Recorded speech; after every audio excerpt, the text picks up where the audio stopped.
So Sunday morning, I'm doing my little devotional readings for the day.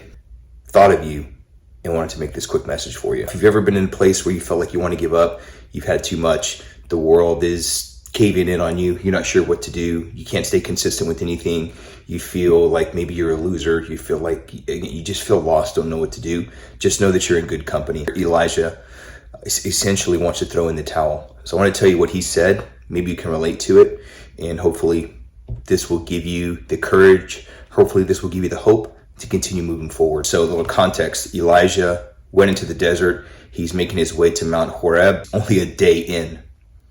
And he says, and he went forward 1 day's journey into the desert.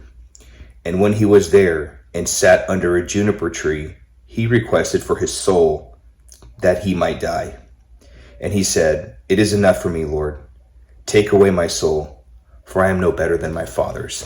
So he wanted to die. He's like, that's it, man. I can't take this anymore. This is complete torture. I feel worthless. I'm a loser. I'm no better than the men that came before me.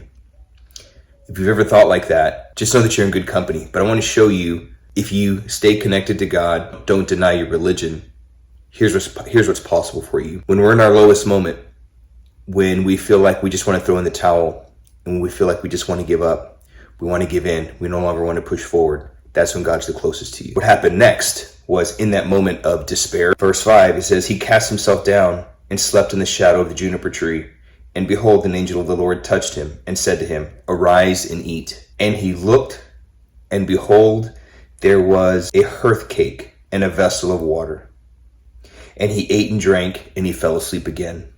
So again, he's just like, okay, well, I've got some food, got some water, and I'm just going to go back to sleep. But then the angel of the Lord came again a second time, and he touched him. And he said, "Arise and eat, for thou hast a great way to go." And he arose and ate and drank and walked in the strength of that food for 40 days and 40 nights unto the mount of God, Horeb. You and I have a journey.